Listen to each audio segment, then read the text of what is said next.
Reducing the fragility of global supply chains in the event of disruption through natural or other disasters is a major concern for most senior executives. This rings true more so now than ever, as the world grapples with COVID-19, the worst human health crisis in 100 years. The strategies to enhance the effectiveness and readiness level of supply chains and to reduce risks associated with disruption come with a price. These costs are critical to build supply chain resilience across all industries.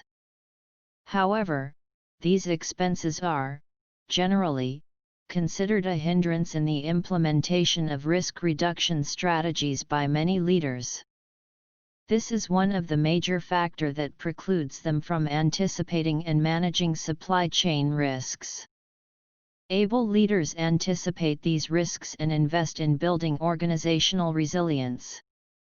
They leverage a couple of potent supply chain risk reduction strategies that have nominal impact on cost efficiency but offer substantial reduction of disruption risks. Diversify supply base. Overestimate likelihood of disruptions. Diversify supply base. It is vital for organizations to diversify their supplier base to avoid disruption of their supply chains in the event of a natural disaster. Manufacturers have been found to have been using pooling, combining resources, inventory, and capacity by maintaining fewer distribution centers and producing common parts to help reduce costs. However, too much pooling and commonality can make the supply chain vulnerable to disruption.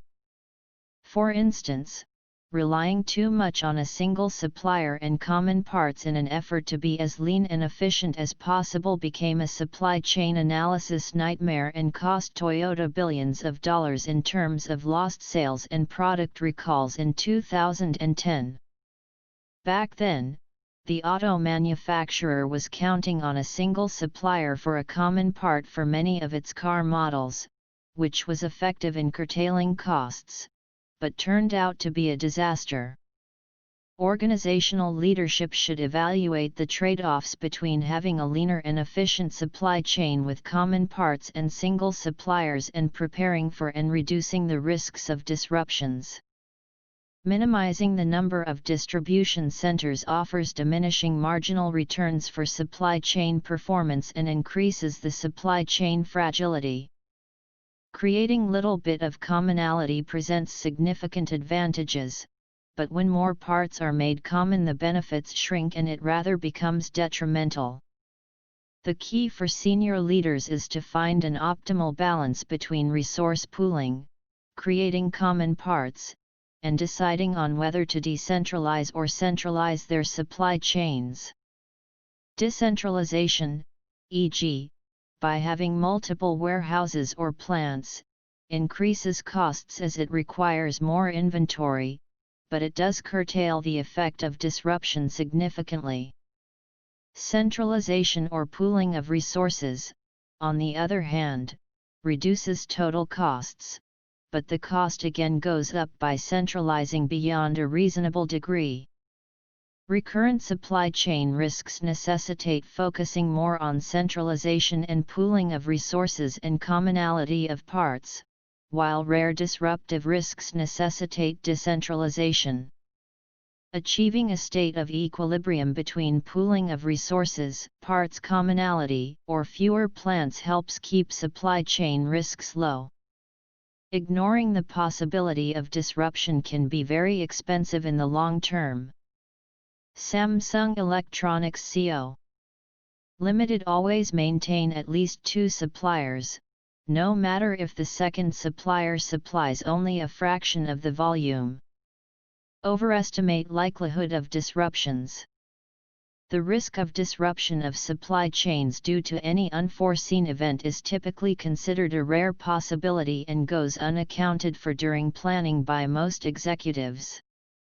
A fire breakout at a distribution center, defective auto part, or a supplier's facility closure for a prolonged period of time can happen anywhere, but we tend to underestimate the likelihood of such events. The reason for this is attributed to the requirement of assigning a significant chunk of investments up front from the already limited resources and budgets, to prepare for and mitigate likely disruptive risks. Most of our typical risk assessment measures involve approximating the probability and the likely damage caused by an event. Estimating the likelihood of disruptive risk to a reliable degree isn't easy even for large multinationals. Even an auto manufacturer like Toyota could not anticipate the occurrence of the part failure issue until the damage had been done. These risk estimations do not have to be strictly precise. Rough estimates of disruption risk are fine. Any small misestimates that occur have negligible consequences.